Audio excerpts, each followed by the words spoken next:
everybody, and welcome to the Feminine Principle Podcast, Astrology for Authentic Living. My name is Mel with Energetic Principles. And I'm Shawna with Neo Feminine Astrology. And in this episode, we'll be discussing the astrology for the week of January 8th, and what we have titled Adventures of Heart and Soul. The purpose of this podcast is to give inspiration and guidance for this week with real-life examples of what to expect.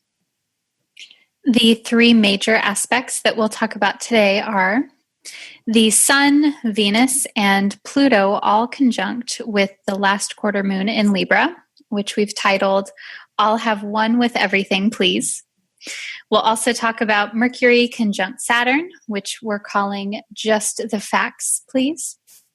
And then lastly, we'll talk about the Sun and Venus square Uranus, which we're calling The Heart Wants What It Wants. And so some of these aspects will influence you more than others based on what's literally happening in your life right now and your personal astrological makeup. So notice what resonates with you most and always use your intuition and logic to decide what's best for you. Yes, because you know you best. Shawna, let's kick off this week's episode with a quick rundown of the moon's path through the zodiac and some other minor aspects for all you astro geeks out there. Well, our lunar lady is going to start off the week in her waning cycle with a last quarter moon in Libra on Monday, which of course we're going to talk about much more in detail here shortly. And then she's going to make her way into the intensity of Scorpio on Tuesday before moving into expansive Sagittarius on Friday, where she'll spend most of the weekend before she squeaks into Capricorn on Sunday.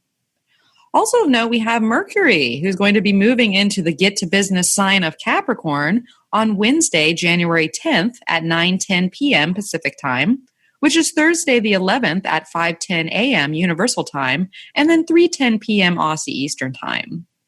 So, Shawna, share with us who we are featuring for this week's quotes. Yeah, so I'm excited about this person. This episode features quotes and inspiration from Tori Amos, the singer, songwriter, and pianist. So her very sweet yet intense and inspiring music make her a great symbol for this week. And she happens to have in her birth chart Sun and Venus conjunct. And I find her to be a very Plutonian person as well. So she's a great symbol for this week.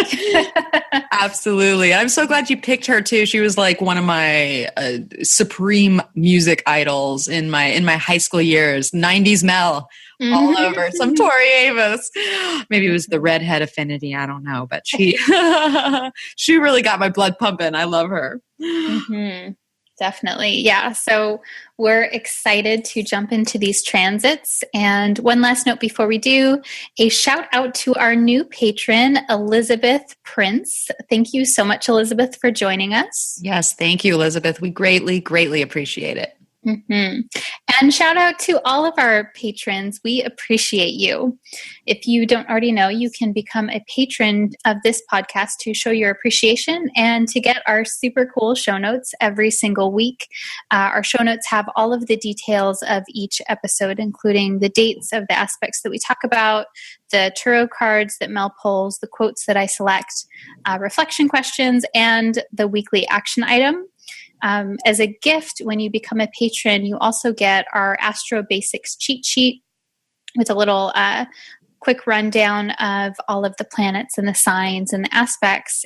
And you get a 2018 forecast cheat sheet with what to expect for this year ahead. Yes, so much. Did I miss anything? That's a lot of stuff, right? There's a lot of stuff. How are you? Like, basically, how are you not a patron yet? Yes. And we're so I'm excited about the redesigned show notes. Our first batch went out last episode, and I feel pretty good about it. I like where this is headed, Shawna. So if you want to become a patron, come on down to feminineprinciplepodcast.podbean.com. You can do so there. And you can also find links through Facebook and Instagram at Feminine Principle Podcast. So come on over, say hi, sign up. You know, Mm-hmm. even if you pledge $5 a month, that's $1.25 per episode, and you really can't shake a stick at that. You can't. You can't shake that stick, okay? So yeah, and just a note to our patrons who are already signed up and on board, because I know sometimes we get to see the MailChimp stuff, so we can see who clicks and who doesn't. So just FYI that sometimes those get lost within promotions on Gmail or certain spam folders, just because of the address we use. So if you haven't received anything and you've signed up, look there first, because that's probably where it is. Mm-hmm. So just FYI. But yeah, Shawna, should we get started? Because this is one hell of a week. It is definitely. I'm excited. You have no choice but to be excited. I really know. We're in for something. So let's get started here. So the first thing we're going to talk about is we have the Sun and Venus, who will be making a conjunction together in Capricorn, and then they will both conjunct Pluto as well. And we have our last quarter moon in Libra, and what we're titling, I'll have one with everything, please. And that's pretty much what's going on here, because we had to pare down the transits. First of all, this started as like a 9 transit list. We were like, okay, whoa, Nelly, we can't give it all to the. So just know that there's a little bit more than what we're talking about here, but we're going to try to dive into that. So some exacts here. We're going to first have our last quarter moon in Libra on Monday, January 8th at 2:25 p.m. Pacific time, which is 10:25 p.m. Universal Time, and then Tuesday the 9th at 8:25 a.m. Aussie Eastern Time. And that last quarter square is going to happen at 18 degrees Libra. Then we're going to have the Sun conjunct Venus, or rather the other way around. Venus will be conjuncting the Sun on Monday the 8th as well at 11:02 p.m. Pacific Time, which is Tuesday the 9th at 7:02 a.m. Universal Time, and then 5:02 p.m. Aussie Eastern Time. And that conjunction is going to happen at 18 degrees Capricorn. Then we have Venus, who moves ahead of the Sun to conjunct Pluto on Tuesday the 9th at 1 a.m. Pacific Time, which is 9 a.m. Universal Time, and 7 p.m. Aussie Eastern Time. And that will happen at 19 degrees Capricorn. Also happening at 19 degrees Capricorn will be the Sun, who will conjunct Pluto on the same day, on the 9th at 1:29 a.m. Pacific Time, 29 minutes later. And that's 9:29 a.m. Universal Time, and then 7:29 p.m. Aussie Eastern Time. So you can see that all these are crammed together, basically. So Shawna, kick us in with your first quote. This is one of my favorite quotes from Tori Amos. She says, "Healing takes courage, and we all have courage, even if we have to dig a little to find it." Mm-hmm. And if this is not like a Sun-Pluto conjunction quote, I really don't know what is. Because Pluto, so the thing is the Sun is what we're focused on throughout the year. I think of it as like this big cosmic spotlight. Like we have a flashlight and we're kind of shining it around our room, which is our life, and just looking around and what are we focused on? What are we looking at any given season, at any time of year? And this time of year, we're within the Capricorn season, but this light is also moving into a focus with Venus, which is about relationships and values and how we align ourselves with things that we resonate with. And then Pluto, which is really about digging deep to find something that is inside of us and to connect with something that we want at a more primal level. Yes, Pluto is definitely that instinctual primal level, and why it can be difficult to work with sometimes, because it asks honesty of us, which is lying below in that primal level, the essence of who we are. And so that's kind of getting drudged up right now. And especially of who we are within relations, because Venus is up in the mix with the whole thing. So two things to point out here, I think, Shawna. We should probably start off with our last quarter moon, because I feel like this is kind of kicking in everything. So we basically have that last quarter moon on what we call the crisis in consciousness, where we have tensions that arise internally within us. This is where we have the ability to basically break emotional patterns and to express ourselves in different ways, which I find very on time with all these conjunctions, because the idea of the conjunction and how we have Sun conjunct Venus, Venus conjunct Pluto, Sun conjunct Pluto, and we have Mercury who's going to conjunct Saturn, which we're going to talk about later in the episode. So this is new beginnings all over the place. Like this is a new start to what, especially how perfect now that we're in a new start to a new year. So basically we get all these conjunctions at the beginning of 2018 to kind of, I'm hoping, set us on a cycle that is operated from greater integrity within us. So let's talk about that last quarter moon. How appropriate in Libra, right? As we're talking about, because that is the ruler of Libra, is Venus, and Venus is up in the mix here in some challenging placements. So Shawna, what do you think about this last quarter in Libra and how it's going to flavor basically these conjunctions in the start of a cycle that we're about to build, basically? Yeah. So the last quarter moon in Libra is really interesting because Libra is about finding equanimity. It's about finding balance, common ground, harmony, and this typically is within relationships, but it can also just be feeling balanced. And I see this as kind of like maybe there's an internal breaking point, so to speak, where whatever it is that we've been doing, and this can be overt or it can be more subtle, but whatever it is that we've been doing, we're like, you know what, this is not working for me anymore. And I need to do something different in order to find a sense of balance. Or we may just be very aware of what it is that's throwing us off balance. Maybe we don't know yet what needs to happen, but whatever it is that's happening, something needs to change, something needs to shift. Exactly. Because this is definitely like an equilibrium being upset, this type of transit.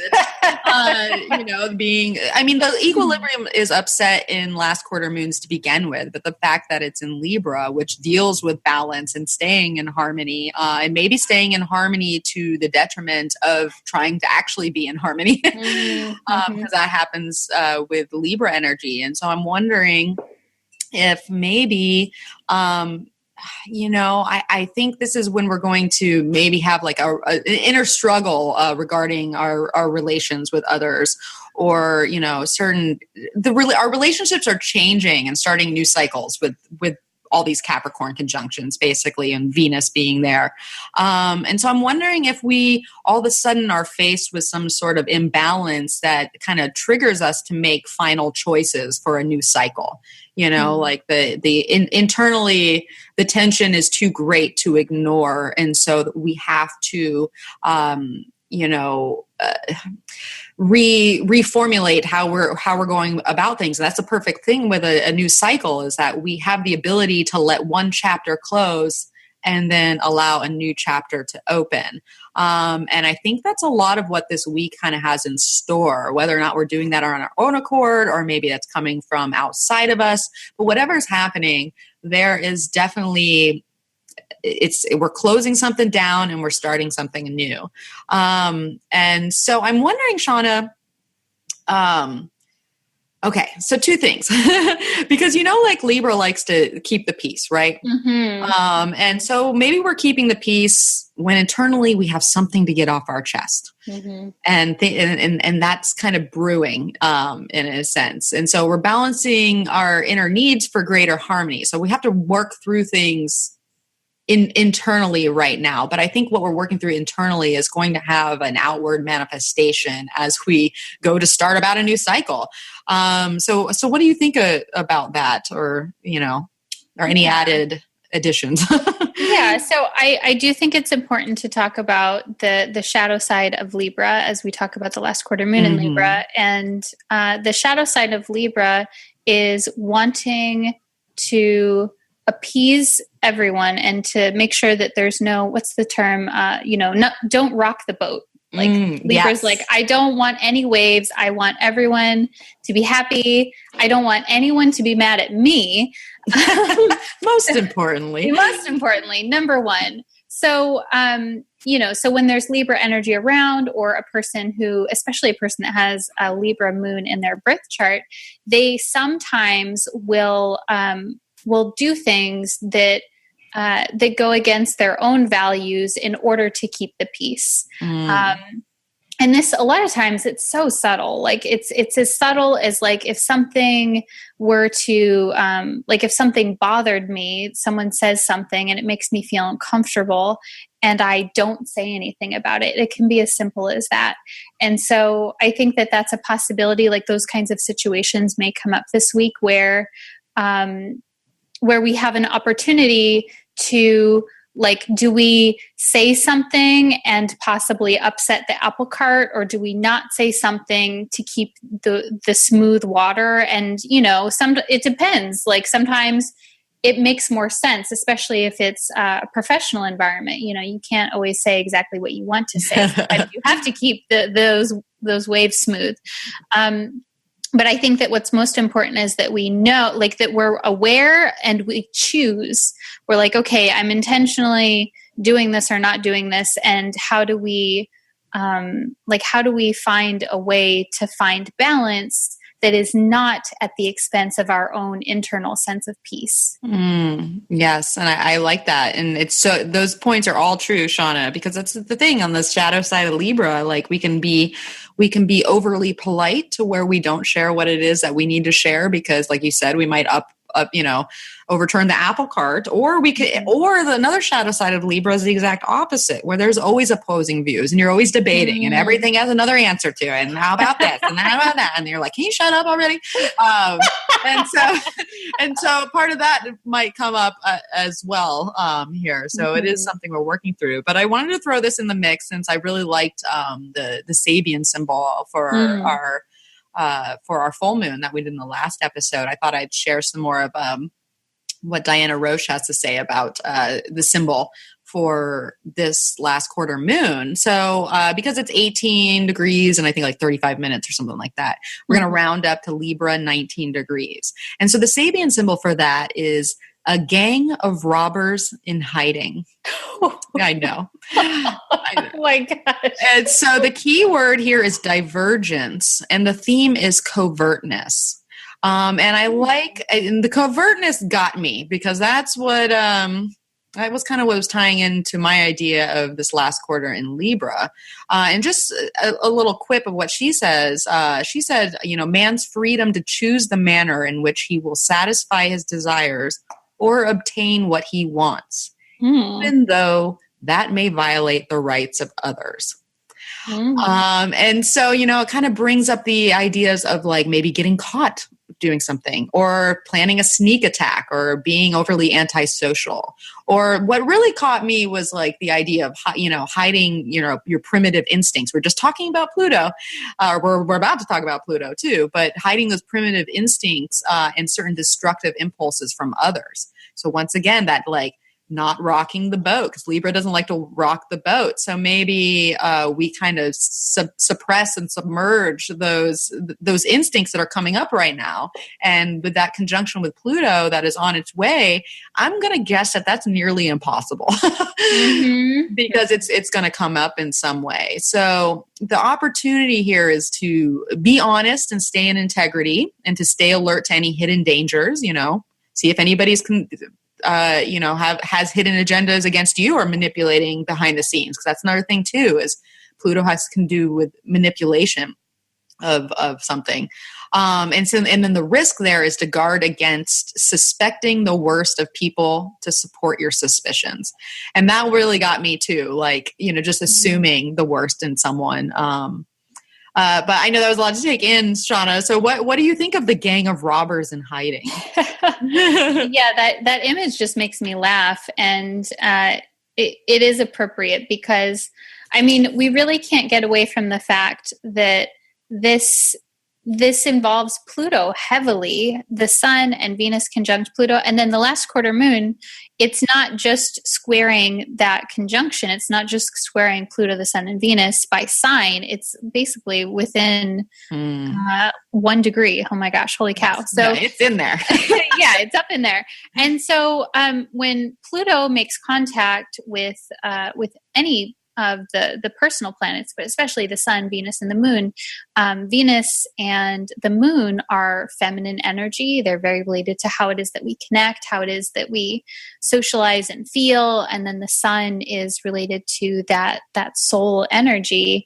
I find that when Pluto is involved, there's all of these things that can happen around unconscious motives, codependence, possible manipulation, guilt, resentment, and all of these things. They're not bad. They're often very they can be very subtle, and they are just things that happen because we have a pattern of protecting ourselves. And so a lot of these kinds of things can come up, like you're talking about, Mel, where it's it's not that a person is trying to do something bad maliciously. It's more like Pluto can indicate where we have a mindset of being out for number one. And so I think that kind of thing can come up on the inside and then maybe on the outside too. So it's important to know that that's kind of in the air. And so as we go through our week, is there a place where we're being where we're trying to take care of ourselves at the expense of others? Or is there a situation that we're in where we feel like someone else is doing that to us, and this kind of thing? And I think it's important to not be paranoid about it. It's not like everyone's doing out to get us, but I would just notice that, how it is that we feel, if there's underlying motives internally or externally. Yes. And questioning that within oneself, I think, is important right now, especially in the last quarter moon, because once again, we're wrapping up the cycle. So I think that, and the fact that it's all conjunctions too, because conjunctions have that new beginning, oomph to them, but they also have a new beginning that is definitely related to the self versus more so the other. So I think that we're cycling the self in some way. And so a lot of what you were just speaking of, Shawna, I think is going to be an inner process that we are asking these questions of ourselves, So let's talk. Yeah. So let's dive into this, what is the synergy of, the Sun, Venus, and Pluto hanging out together? And let's also bring in the fact that we do have a sextile happening from Mars and Jupiter in Scorpio, who we just had conjunct. They made their conjunction, which we talked about in our last episode, which basically the conjunction happened like a day or two before this is supposed to happen. So if you want to see kind of what led up in another new cycle that's beginning, this is new all over the place, Shawna. We have so many conjunctions within this short little period of starting 2018 that it might not be easy at first to get through some of these new beginnings and be honest with ourselves and expel things that aren't working and take that new start. But if there's any time to do it, the beginning of a year, we're in the mindset to be okay, this is freshness. Let me start anew. And so we have all that energy we're just talking about with Pluto, breaking down things that probably no longer work with us, so we can start a new cycle around, the self, and also how we relate that self with others, since Venus is up in the mix.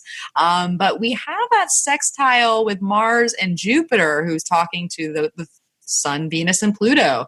And so there's a certain amount of passion that's aroused right now. If you think about it, we have our Mars energy, our action energy, how we go forth in the world is conjunct Jupiter, which is going to take it to the nth degree.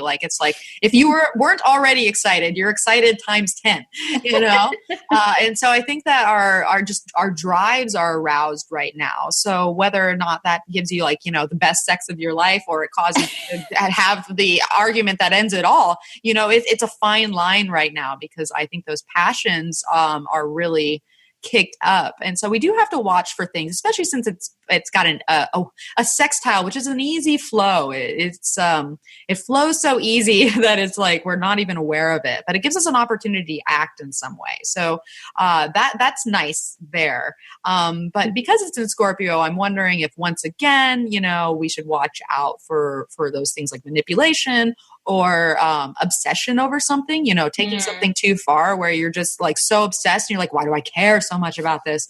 I got to let it go. And that's like the kind of thing with Pluto too, is like, let it go, trust in the process of the creation of the new cycle, because that's essentially what we have going here. So if we trust our instincts now, I think that we can start certain changes in our lives to start this cycle up. But we have to be honest with ourselves and what kind of needs to be let go. So that's a lot, Shawna, but what do you think about those? And the fact that those Mars and Jupiter are chiming into it all. Yeah. Okay. So I have a few thoughts about this. Number one, I think you're right, Mel. It is this there is wanting, desiring intensely so much around all of this week. And that's because of the Sun, Venus, Pluto that we talked about. And then also that is directly linked to the Mars and Jupiter that we talked about last week in episode 34.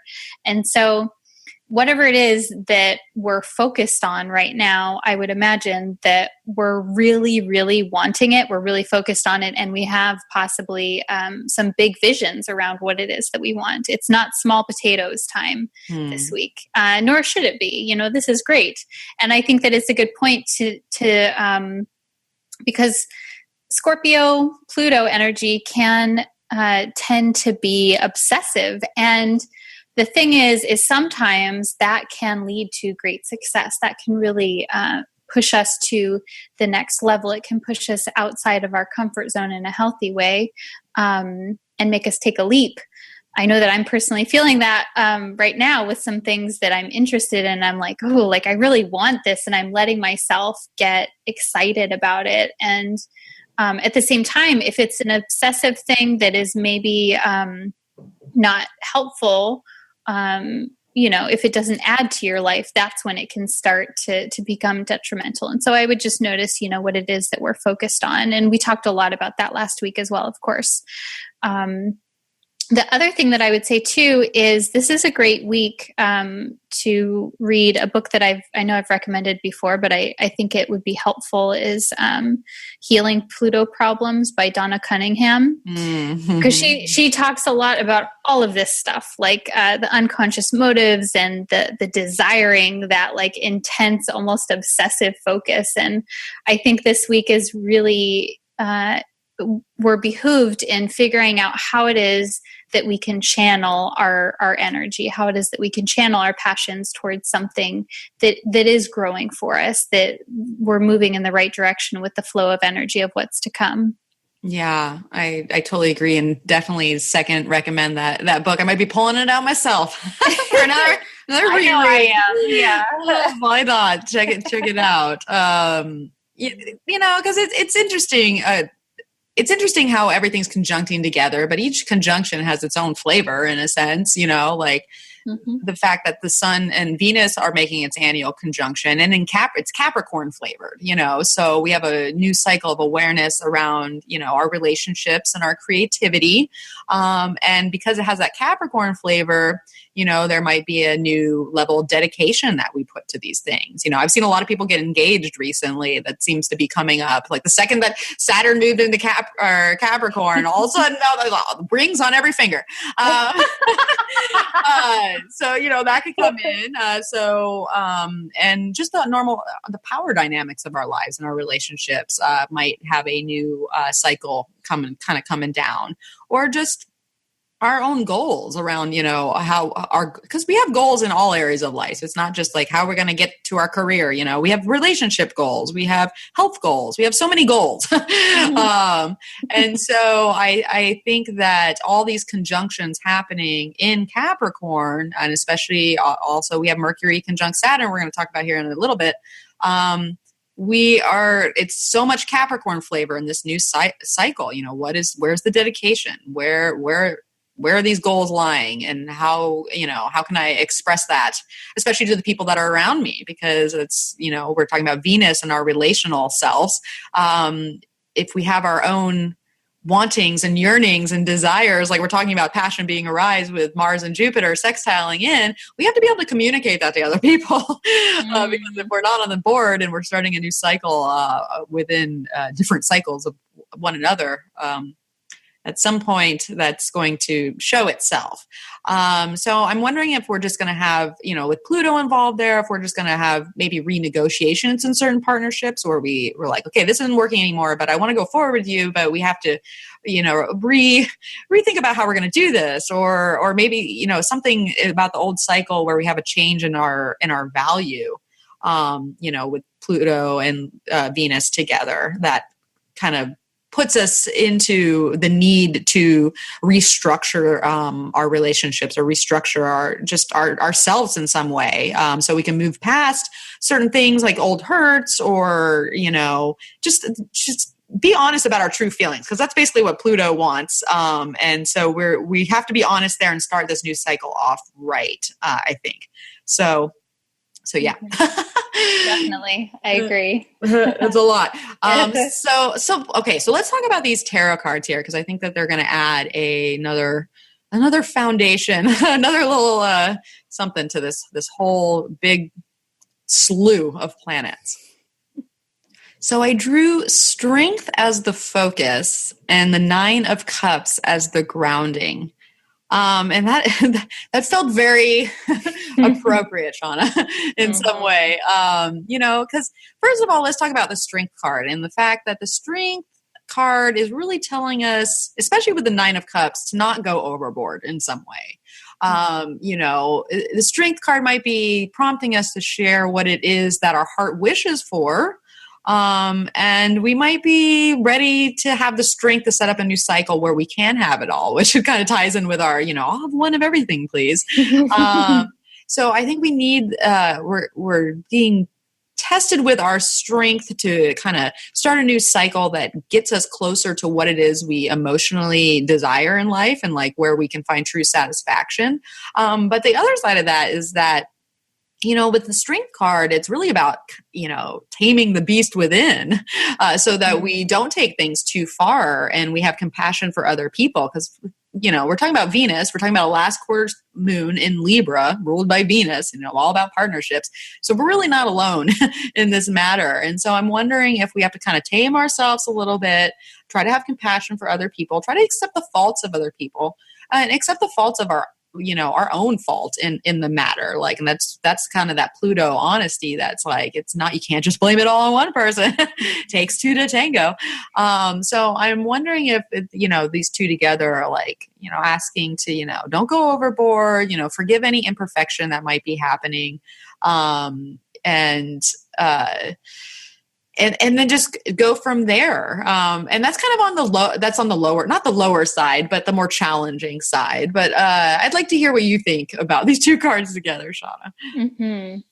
Yeah, I like what you say, Mel. And it does seem as though these cards are about integrity and a call to be a good steward of our gifts, to be a good steward of our power and how it is that we use our power. And I like what you say about taking responsibility for our part in things and having a certain level of empathy for what someone else is going through, but then taking responsibility for what it is that we're contributing to a situation. Mm-hmm. And it reminds me of the cycle of codependence and relationships in general. There is this, like, it's not always, it does take two to tango. It does. And I think that we may be kind of like, I keep getting this image of like a push-pull, or like a playful tug and war, where it's like, okay, you're tugging and then I'm letting you tug, but then I'm tugging and then you're letting me. And so it's like, how do we kind of find that balance to where neither one of us is getting like yanked out of our shoes, so to speak, and just being a good steward of our power in that way. Yeah. And I think that's a good point, Shawna, because that's what that's what strength is really asking of us. You know, it's the strength card is all about, it's a major arcana card. It's about where we are in our journey. And we're all in the journey right now where we are cultivating our own inner strength and our courage within, and mostly self-control, because that is Capricorn. How can I control the self? And that's, you know, and there's good ways to do that and not so good ways to do that. So you have to decipher between the two. But you know, chances are, like, we are talking about Pluto. So there's an instinctual energy that's just happening, especially since we have Uranus contacts later in the week to the same area, which we're going to talk about in our last segment. But we got to keep that in mind with this segment is, we're starting that new cycle. We're hopefully being honest with ourselves and honest with our relationships and, you know, breaking down what isn't working, starting anew.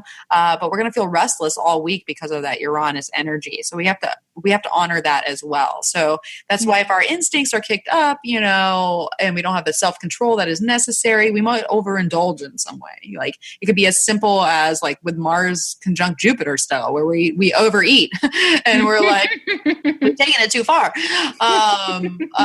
Or we've taken a point too far, because here we are, like that last quarter moon in Libra, you know, like the you say this, I say this, and blah, blah, blah, blah, blah, blah, you know. And so we might take a point too far, and we have to control ourselves and being like overly smug in some way with our own position. Or, you know, say you have breakup sex with the ex or something, and you're like, oh my gosh, this was supposed to be over. Why didn't I control myself? Too far. No. But you know, all these types of things can come up when we're kind of driven at more of an instinctual level. But I'm wondering if the plus side to the whole thing, Shawna, maybe like the silver lining is that, you know, we can, dare I say, we can face reality right now to like fully understand our own needs and desires, because it's the Nine of Cups wants us to get, you know, in contact with what truly fulfills us and where we have can gain emotional satisfaction in our lives. So if we face the reality of what that looks like and how to get that, then maybe we can summon that courage that's needed to then communicate that to others and the world at large, you know, as we're starting this new cycle, and in Capricorn, which is a very worldly energy. So I guess that's how I would cap that off. Pun intended. Yep. I love it. So, all right. So some questions to take away from this massive set of transits that we just talked about, having to do with the Sun and Venus and Pluto conjunct, and also that last quarter moon in Libra. I would ask myself, with this last quarter moon in Libra, challenging my inner balance regarding relationships, how can I stay honest with myself regarding my own destructive impulses? Can I move through this prompt for change with grace? I would ask myself, now that we are in a regenerative creation cycle, can I trust the process that wants to unfold before me? Can I work with the energy to overcome bad habits and move past old hurts with the hopes of reaching a new level of relational stability? And then lastly, I would ask, in the midst of it all, can I share my desires with others without going overboard? Can I accept their faults as well as my own to set up a new cycle of emotional satisfaction where we both can have our heart's most sincere wishes? Oh, sweet. So some food for thought. All right, so let's carry on to our next fresh start here, and that is Mercury, who's going to be making a conjunction with Saturn. Mercury is now in Capricorn, and so we'll make that conjunction at 2 degrees Capricorn, and that's going to happen exactly on Friday, January 12th at 11:03 p.m. Pacific time, which is Saturday the 13th at 7:03 a.m. Universal time, and then 5:03 p.m. Aussie Eastern Time. And once again, that's 2 degrees Capricorn. So Shawna, kick us in with your next quote. Yeah, so this again is by Tori Amos. We don't often see our own stories. Good artists are the ones that whisper our own stories back to us. And so I liked this for this third and final pass of Mercury conjunct Saturn.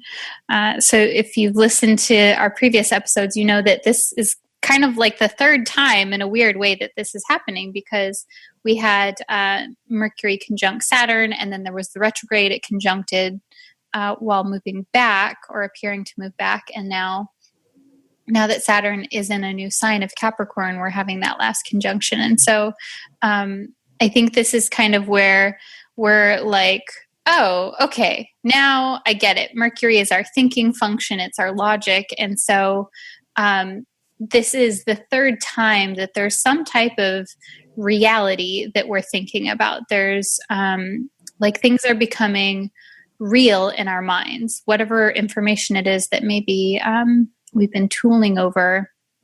It's becoming more concrete, so to speak. And I think that we may feel almost as if like our story is coming back to us and we're like, oh, okay, now like I get it. Things are clicking into place, and just a greater sense of clarity in general. Clarity is a good word here. I think that, or at least I hope so. I hope there will be a greater sense of clarity that comes out of here. But, Shawna, I find it so significant, like you were just saying, this is the third last pass of Mercury with Saturn due to the retrograde that it just went through. But what's nice about this conjunction is a couple things. It's finally past the retrograde shadow. So it's not having a conjunction with it in kind of the area that we review. We're conjuncting on a whole new plane for not only Mercury, but Saturn. It's once again a conjunction where we're starting a new cycle. We're merging things together and combining and blending so that we can begin anew, and especially with our minds getting on board with what it is that we are devoting ourselves to and how we can plan to get ahead of that, and start this all over. So I like that we're doing this conjunction when we're past the shadow. So we're on to new territory, and the fact that it helps set up just our mind. It helps our mind wrap around the fact that now Saturn is in Capricorn. This is a new journey. Like I don't know about you, Shawna, but I have totally felt the switch. I can even feel the switch in the way I talk.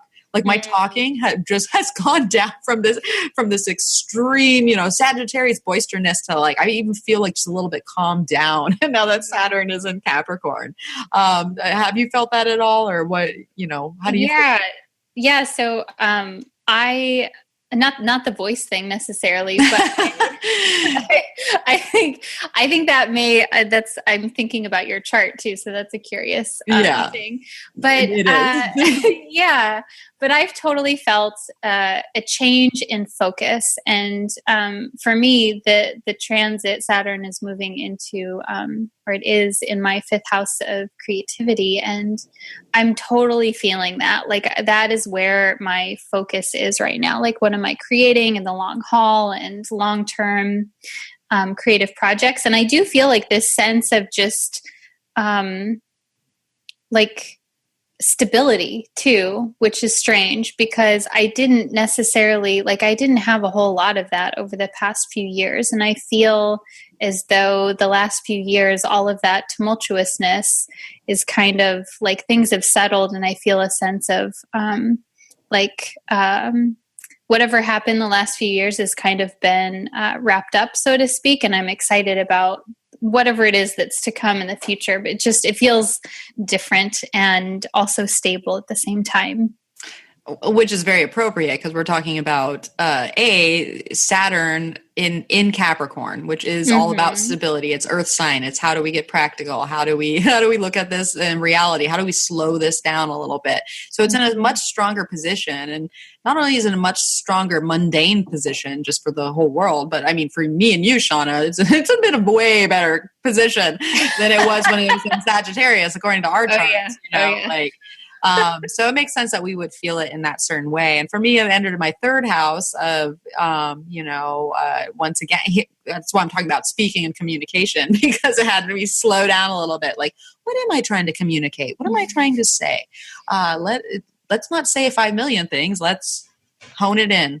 And actually, hold on one second. Sorry. Sorry, Shawna.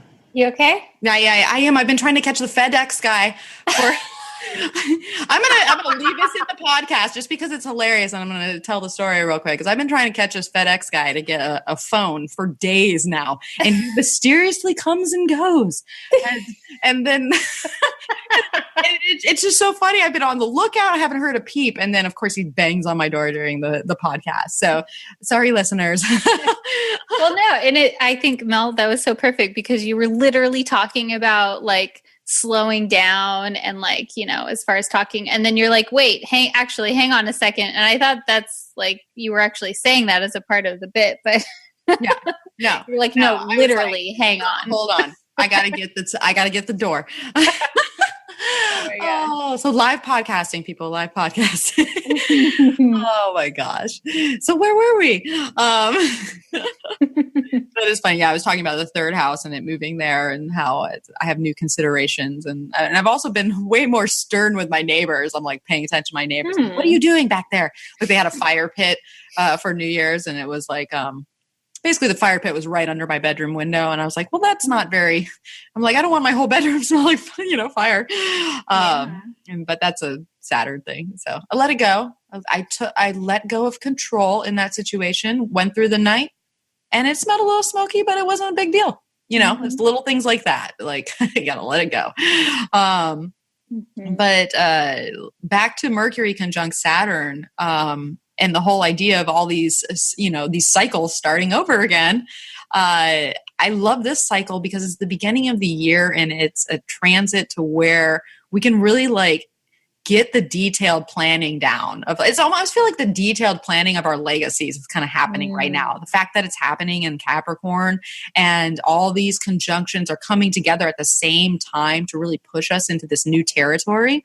And so I'm wondering if this is kind of the week where, just everything kind of comes to a head and we're like, okay, I'm ready to, chart some new territory in a way and like really take on something major in my life. Because right now my mind is serious about this. I'm more than focused. And I feel like, dare I say, we have the right timing right now. Like it's something about the, Mercury conjunct Saturn, and especially in Capricorn, I feel like timing is kind of good, regardless of what happens, because we do have some tense aspects happening this week, but maybe it's all right on time, like what they say, Shawna, it's like, you're never really behind. You're actually right where you need to be at every moment. It's just feeling that way. So what do you think about that? Yeah, I think at this time our minds are strong and our minds are serious a little bit too, which we're in Capricorn season. So it's perfect. Makes sense. It all really goes together. Really, if we look at it, we have this massive pile up in Capricorn, and I think that whatever it is that's happening right now in our lives, like we've already talked about with the previous segment, that we have this appetite for life. We have this appetite for something. Something is growing in our lives. We have this, we're coming off of this Mars, Jupiter, which is about growth and expansion. And then the Pluto with the Sun and the Venus, which is about depth. And then we have the mental capacity with Mercury and Saturn to really pull that off. We have the determination and the focus and that devoted mind to pull off what it is that we're working on. Exactly. We're getting serious. We are what I call GSDing. And if you haven't heard GSDing, that is, we're getting shit done. It's time to get shit done. And our minds are more practical now, where our thinking is more cautious than it might have been in the last, especially when Mercury is in Sagittarius and retrograding over all those points. So I think with all that being emphasized, that's setting us up for that type of thing. However, let me say, Shawna, that as we are having this Mercury-Saturn conjunction, our moon is going to be in Sagittarius and squaring Neptune at the same time. So here we are, we're all like, we got this, we're planning, we're serious, we're as clear as a bell, but maybe we're not. Or perhaps I'm wondering if, because Neptune kind of brings in, especially with the moon. So the moon is our, how we're emotionally feeling, how we react to things. And I like to call it the behavior motivator. And it's squaring Neptune. And Neptune is a little bit foggy and can be a lot about ideals in some way. So I'm wondering if we can. Here's the thing: is like I'm wondering if we're going to be challenged emotionally with certain ideals that might lead us to be a little more negative in our thinking, or are a little more feeling a little more depressive, just because we still see some sort of ideal picture. Because keep in mind, we just went through some Pluto transit. And so I'm wondering if maybe that conjunction, we might have to move past a little bit of depression or negativity around the specifics that we wanted in order to see, you know what I mean? Mm-hmm. Does that make sense? Mm-hmm. Yeah, it totally does. And I think that's an important point, because the thing about the moon in Sagittarius at this time is it's actually the dark moon. It's the dark phase of the moon, because next week, which we'll talk about next week, we'll have the new moon in Capricorn. And so when the moon is in Sagittarius, it's that little sliver right before the new moon. So the dark moon in Sagittarius, there is this more internal kind of quality. And it can be like where we're just a little bit dark, where we're like, man, there's a sense of disappointment. And then the square to Neptune totally can bring up feelings of lack or fear or disillusionment. And the other part of Capricorn energy that we haven't talked about too much in this episode is that Capricorn, because it's so somber, it's very dedicated, but at the same time, there can be a sense of defeatedness that can come up sometimes when we feel limitation and we feel like the limitation is too much. And there can sometimes be this feeling of a wall going up, or feeling like there's a wall. And so we just stop and we don't try and figure out how to, get through that wall or to walk around it, or, all of these things. And so I think it depends on a person's temperament and how comfortable they feel with all of, like, this is an intense week, so what's going on in our lives? Are we working through an extreme amount of limitation? And if so, I think that, maybe we could feel that melancholy a little bit more than normal, especially, let's see, this is happening later in the week. So like Thursday, Friday. Yeah. And then we have the Uranus contacts we're going to talk about anyway. So this whole week is really kind of melding together, I think, all these points. And it's true, like you say, Shawna, like, especially with in Capricorn, our conjunction in Capricorn, and the fact that is kind of the epitome of critical thinking in a way. Mercury conjunct Saturn in Capricorn. So I'm wondering if, because of that square to Neptune from the moon, if our criticism might be up in some way, making it a little difficult to communicate with others, because maybe we're more aware of the flaws and everything right now, because our thinking is so critical. And yet emotionally we're being challenged with ideals and, things that are just not as easily able to grasp. Like, and that's the thing too, is like, maybe we can't grasp onto something we want to, because it's like reality, real, practical, Capricorn. But there's still all these things that we can't hold, we can't touch. They're not there. Does that make sense? A little bit. So just an FYI, like I feel like that's kind of the stick in the spoke with Mercury conjunct Saturn is that Neptune flavor coming in. Mm-hmm. Yeah, it seems as though there may be, if we do have any we do have any goals or visions that are overly idealistic, those may come up for review. Exactly. Perfectly put. Okay, so let's move on to the tarot cards for this Mercury conjunct Saturn. I drew the 8 of Cups as the focus, and then the 4 of Wands as the grounding. And so initially this struck me, especially as we're coming out of, earlier Pluto in the week here.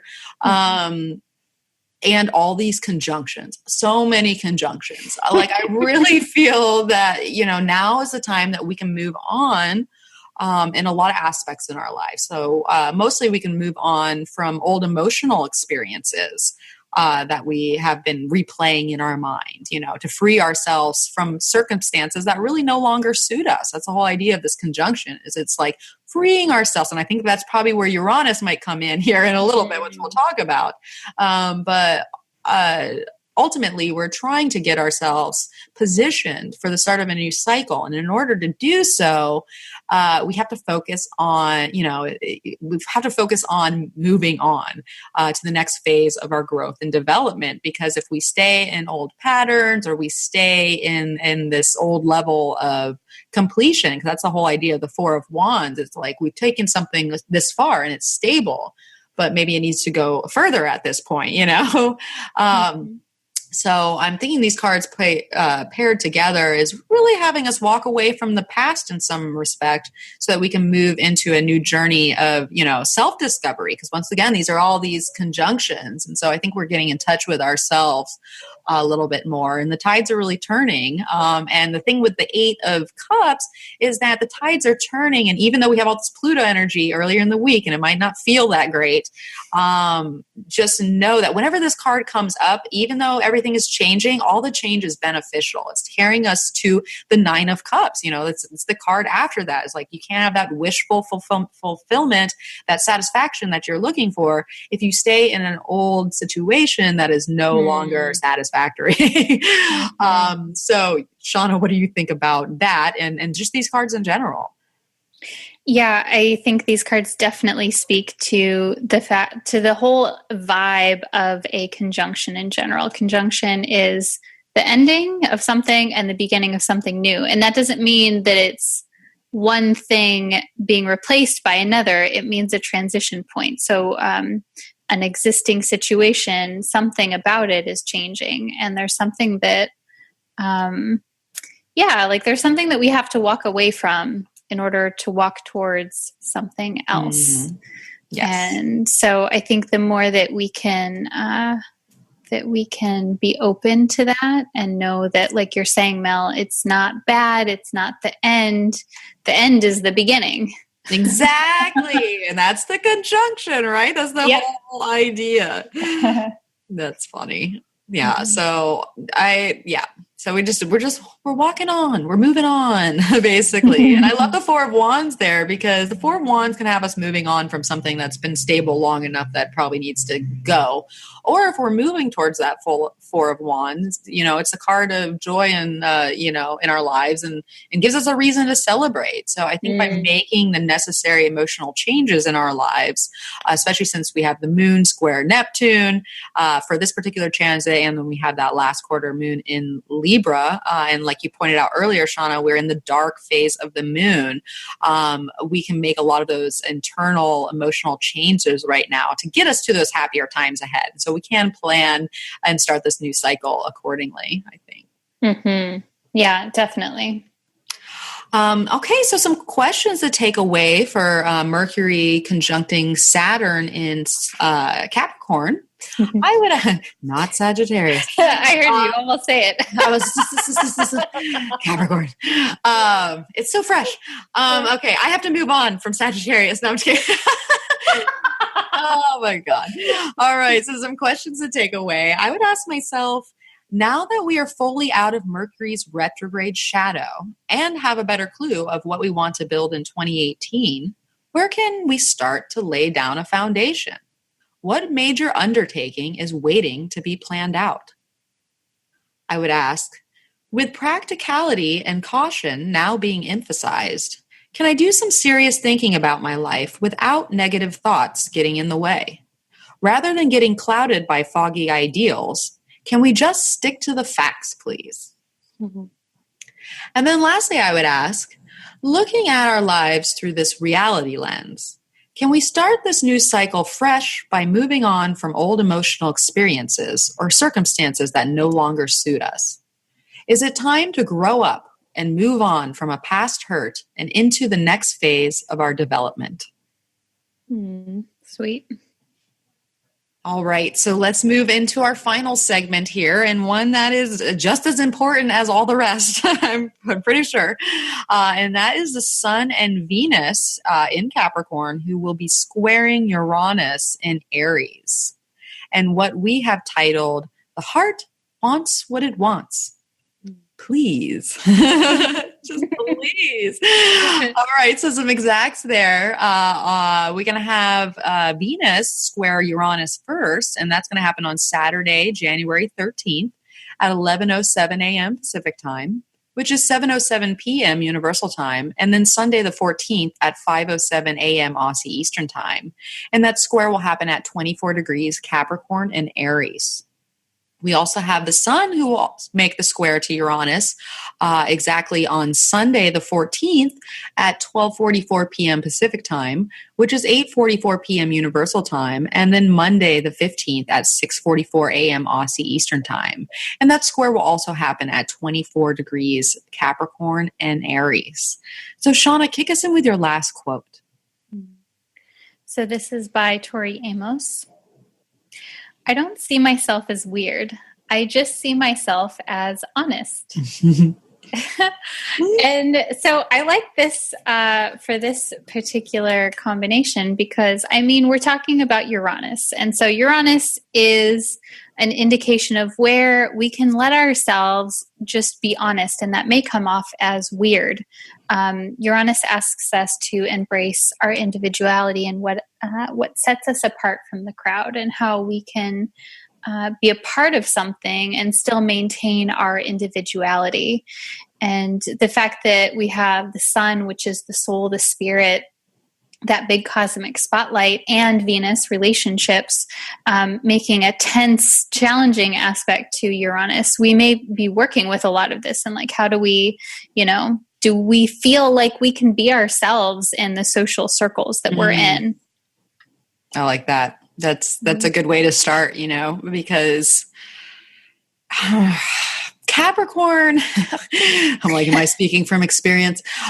Capricorn can sometimes, especially with our last quarter moon in Libra as well, earlier in the week, can put up airs. And I think that when the Sun and Venus come to square Uranus, there can be no airs put up.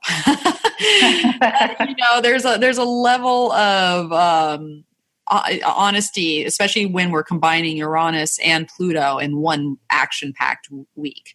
And we have that.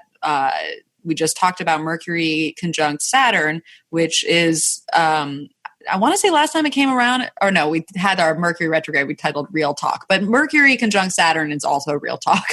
And so we might find ourselves, like you said, Shawna, that we kind of have to be ourselves. We are being confronted with the need to be ourselves right now, and especially within standing for that and who we are as a person. That whole Sun faculty. This is myself. This is who I am. But also in that Venus relational faculty that we're just talking about. Like, this is who I am, the Sun.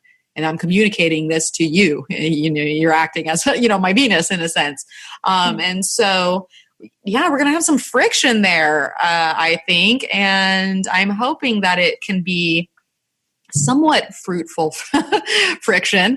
But, having that all, I mean, what do you think about that, Shawna? The fact that all this comes down in 1 week, and here we have this kind of rebellion kick, this I feel like the Hulk, like the Hulk, like, is in chains, and it just like all the muscles start to flex and then just break off, like that's how I'm kind of like feeling right now with this square to Uranus. Yeah. So this is what I think about that, is the way that I see these kinds of transits where where there's a square. A square typically means that whatever it is that's happening, we will be called out, so to speak. So it's typically a situation that's unavoidable. That doesn't mean that it's going to be pleasant or unpleasant. It's more just, okay, something needs to be dealt with. Something needs to be looked at. And so the energy of this thing is our individuality, being true to ourselves, being authentic, and having a certain sense of freedom to do that. And it is kind of tricky because we are talking about Capricorn, the Sun and Venus in Capricorn. And Capricorn's not necessarily known for being a free spirit. Capricorn, there's a more serious tone to it. But maybe that's who we are, and that's who we want to be in this moment. And maybe we want the freedom to do that. Like, we want the freedom to commit. And I think that I would notice, okay, if we're feeling that ourselves internally, or if that's the environment that we're in. And if we find ourselves surrounded by people who are being more rebellious, is that just a reflection of our internal landscape? That's a question. Yeah. And I think about Robert Hand's book, Planets and Transits. He talks about this a lot, and it really sticks with me because I have Uranus aspecting several planets in my natal chart. And I noticed that when I don't accept that part of myself that really wants to have a certain level of independence and autonomy and freedom, then I typically attract people that are very much that. And there's a conflict sometimes. And so the more that I'm okay with that energy inside of myself, the more that it's not an upheaval kind of situation. And so I know that was a lot to say, but I think it's less about okay, what's happening to you. It's more about how are you working with what it is that you're feeling on the inside and being real about it.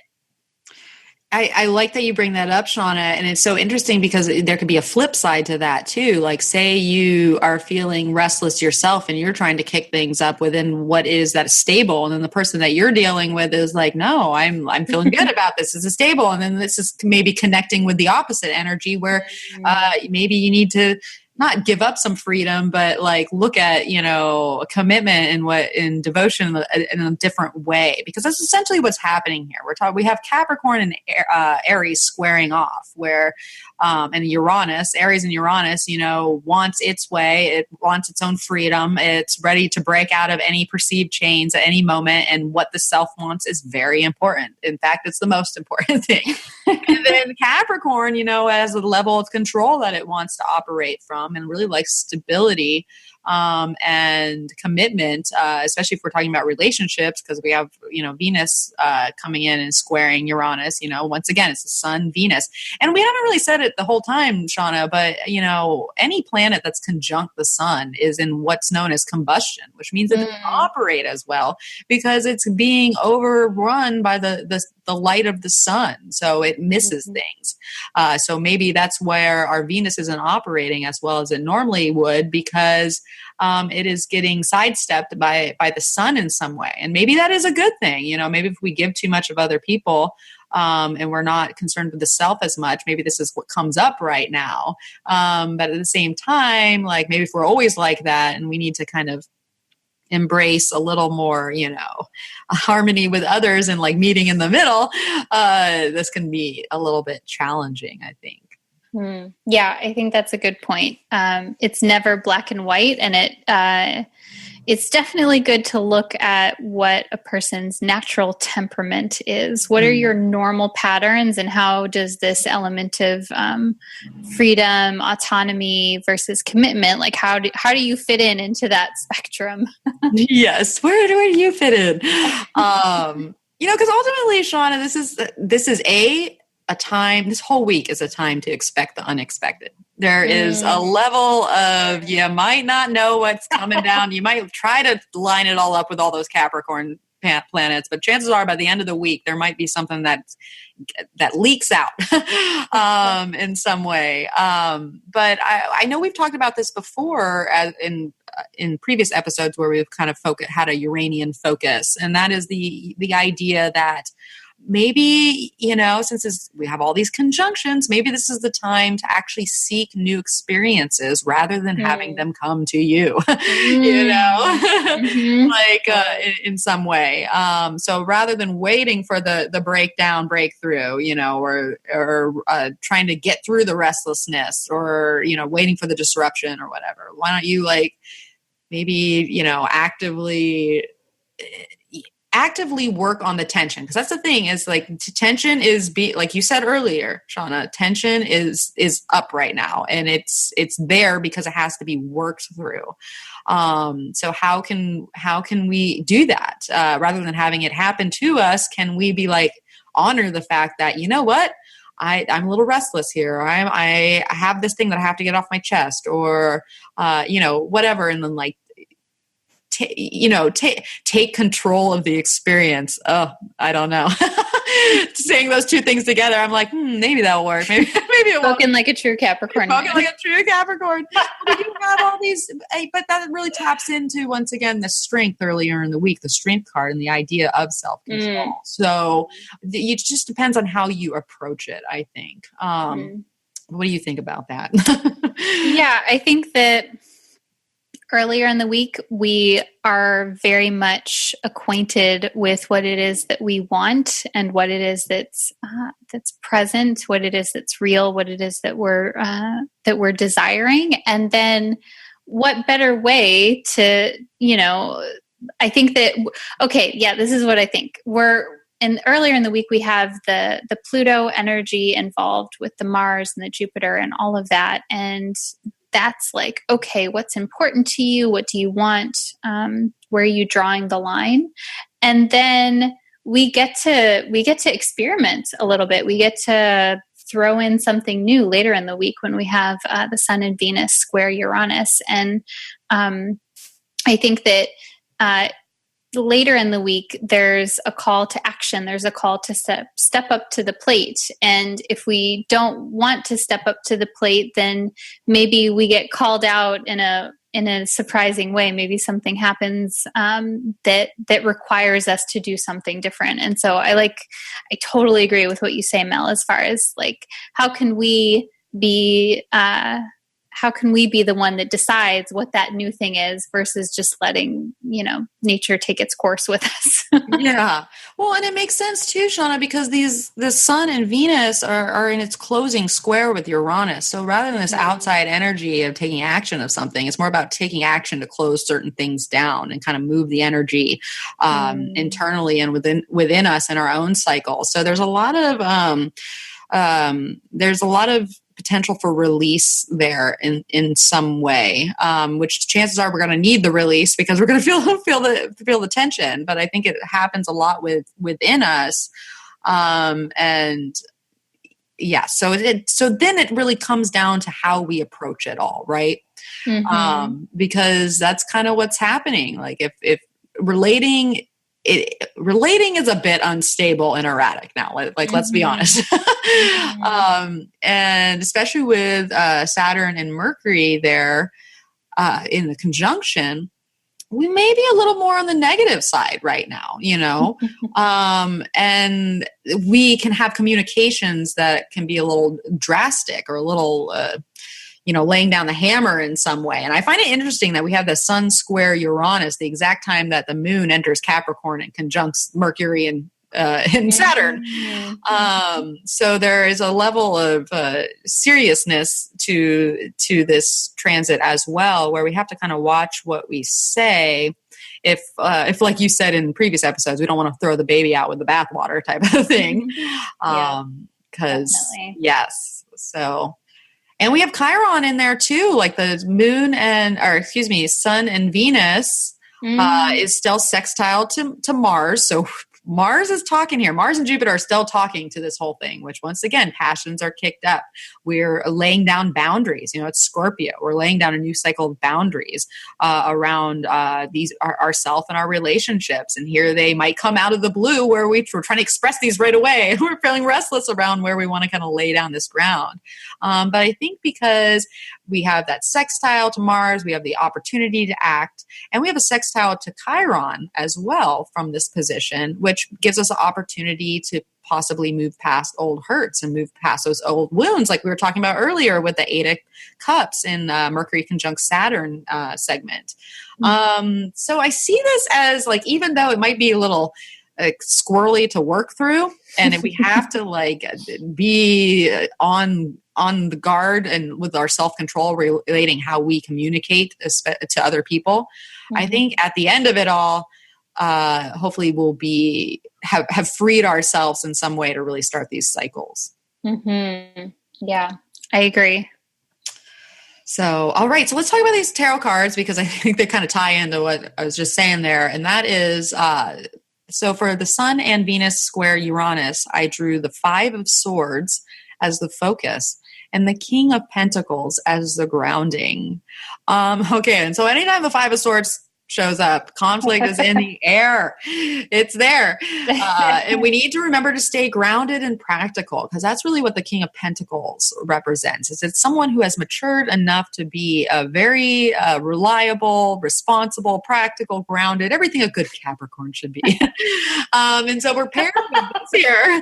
We're paired with this. So I guess the number one thing I would say is, since conflict may be in the air, remember that you are still responsible for your words. And so you need to keep that in mind, because what you speak right now, especially with Mercury conjunct Saturn, is going to have a gravity to it that you might not be able to take back.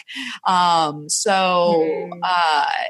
of Swords is really all about, a lot of times defeat or unnecessary conflict, where it's a no-win situation and we're just arguing back and forth and not getting anywhere either. So Shawna, what do you think about these two cards put together in these transits? Yeah, they do make me think about responsibility, how maybe there's this little tiny wanting to cut corners or to win. Like the Five of Swords is really about, it has this connotation of winning at all costs. And I think that can sometimes happen when we have Uranus involved, because Uranus is like, listen, I want to do, especially Uranus in Aries, listen, I want to do what's right for me. And I don't care if someone's feelings are going to get hurt. I need to take care of I need to be able to be a free bird and a free spirit and all of this, and to be able to detach easily. And that can bring up some conflict, some tension, some challenges. And so I think the King of Pentacles reminds us to, how can we be in an authority position, a position of power, but to do that, I feel like it reminds me of what I was saying before. How can we be a good steward of our power and our energy? And how can we be strategic, but then honor others at the same time? Yes, exactly. And I like you say be a good steward of your own power, because that's the thing with the Five of Swords there is sometimes a little dishonorable behavior may arise because you're trying to win at all costs. And so you'll go to any measure, especially if we have Pluto, all the Pluto contacts. So we have that obsession kind of kicked up. And so just recognize if you're in that moment and you're trying to take it to the next level, just to try to get to that point, or try to get somewhere. Because Capricorn, we're talking about goals, we're talking about ambitions and where we want to succeed as well. So if you're doing anything that, you're trying to rise to the top in some way, and especially when you're just getting started, I think of that as like a get rich quick scheme kind of like where it's like, no, you got to do it honorably. You got to go through the hard work. You can't cut corners like you were just saying. And especially with Aries, Uranus, like how do we get there as fast as possible? So that's really up there. And I mean, it could be something as simple as, potential conflict over materialism or money or commitments. Because that's the thing, again, we're talking about the King of Pentacles, which is something on this earthly realm. And so I'm wondering if we might have some tension in our relationships, are suffering based on material concerns, like money. Like how many relationships go to pot because of money issues, especially long-term committed ones. So I'm wondering if we could just stabilize any conflict that we engage in now, because it's really most likely not worth it. And we need to find other solutions to get through it right now. Yeah, definitely. So, don't let that 5 get to you. And like Shawna said earlier, we got to be careful not to be only thinking of ourselves in the matter. Because, 5 of Swords is all about conflicting interests. And at some point we have to give up. So, yeah. All right. So some questions to take away for this Sun and Venus, who will be squaring Uranus. I would ask myself, with an overall restlessness in the air this week, can we prepare ourselves to expect the unexpected?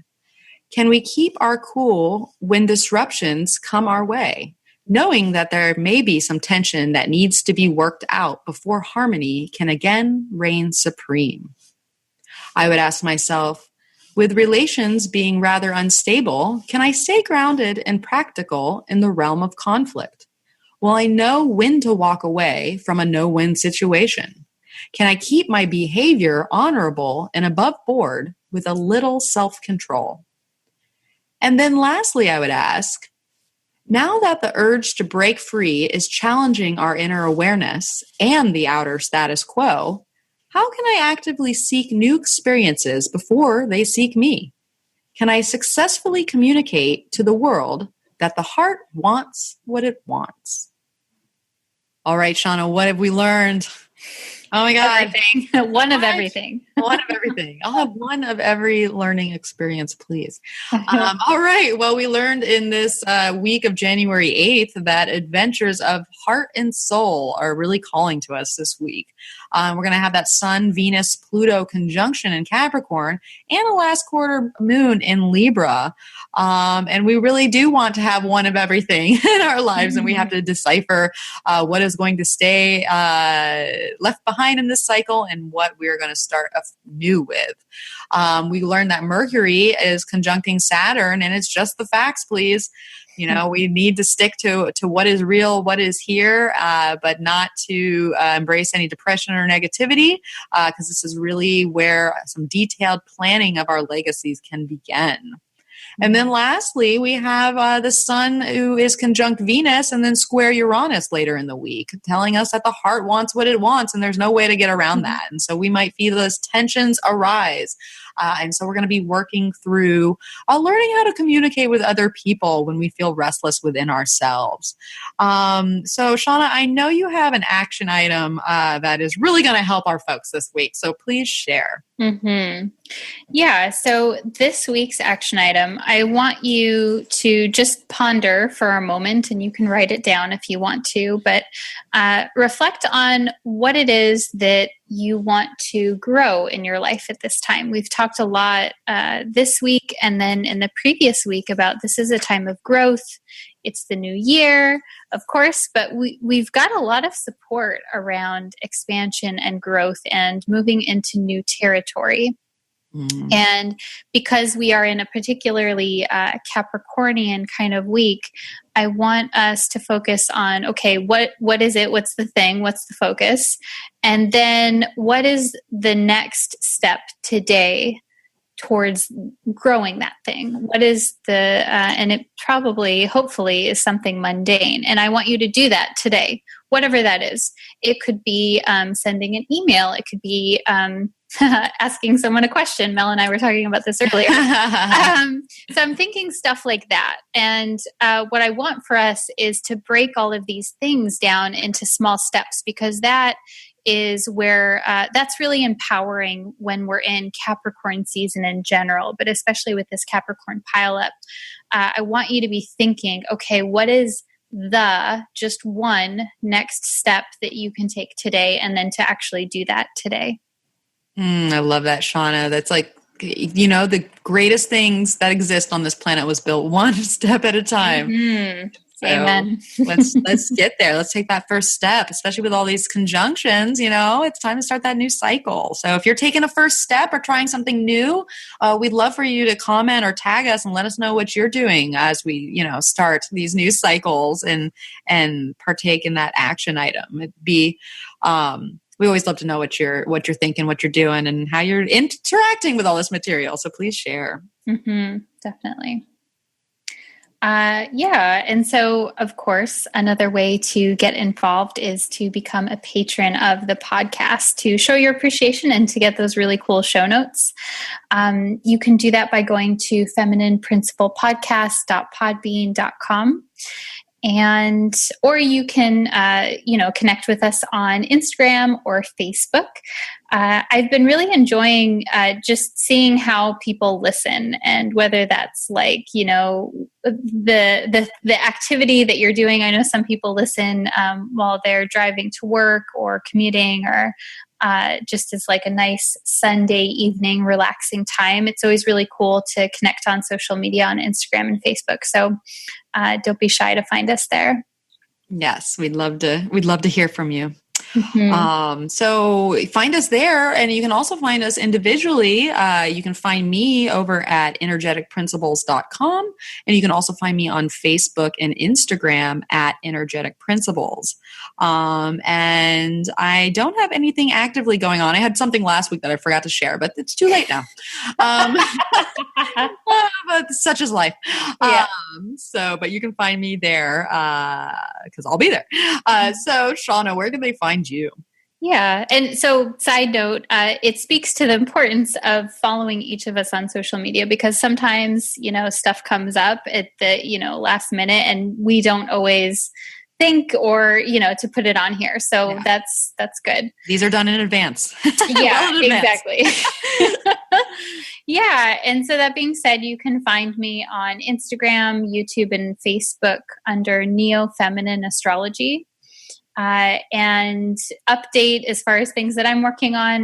The 2018 Moon Journal, the spiral bound copies are completely sold out. So yay! I'm super excited about that. Yeah. One of my little wishes was to have it sold out by the end of the year. And the last one got sold on the 1st. So I'm excited about that. It's very ending and beginning. But that being said, if you didn't purchase one, you can still get the PDF version, which is everything still. It's just PDF version. So I'll have links to that on the link in my profile on Instagram, etc. Yes, because the beginning of the year still, you can get in there. You haven't lost anything yet. Get in there. I'm so happy for you, Sean. I'm so glad that you sold through those all. And I know we already got people on our Facebook Live broadcast that were saying how much they liked the Moon Journal. So bravo. And so that's where you can find us. And just so you know, what Shawna and I are currently working on together is we're actually trying to get ourselves out to UAC in May for a big astrology conference, so we can document it here on the podcast, and to also take our skills to the next level. But so if anybody is interested in patronizing the podcast just to help us get there, because it ain't cheap, people. So if you have any interest in donating to our cause, or just signing up to be a patron to help us, realize our own personal dreams here as we start our cycles, we would be more than grateful from any help from our listeners. So feel free to always contact us and find out more if you want to help us get there.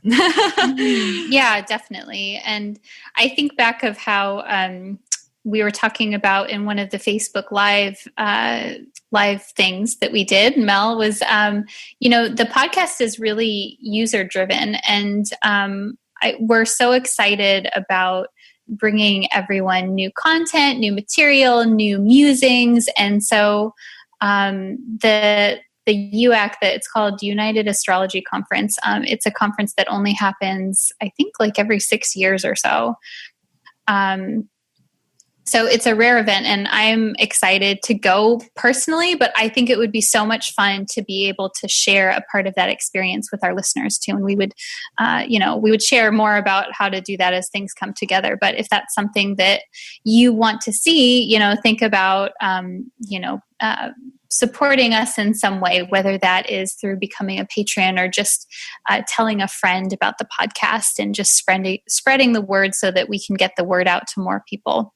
Yes, because anything helps. It's a group effort, basically. So totally, let's get there. Yeah. So now that we've had our plea, now that we've shared our plea with you, so Shawna, any last words for our listeners this week? Yeah, sending lots of love, and of course, asking that if you enjoyed the podcast, totally leave a 5-star rating and review on iTunes or on Facebook, because that's another cool way to get the word out. And just sending lots of love and appreciation for all of the listens and our patrons. And it's nice to have you guys involved with us. Thanks for listening. Yes, we thank you very much. So glad to have you here. And we're so glad to be here. So just a reminder, subscribe to those future episodes, and they're going to come out on midnight on Sundays Pacific time every week. So yeah, Shawna, I've got a guy outside my window with a blower just helping us get rock this podcast to the end. So to all of our listeners and to the guy with the blower outside, thank you so much for tuning in and wishing you a wonderful week. So until next time, may the stars be with you. Namaste.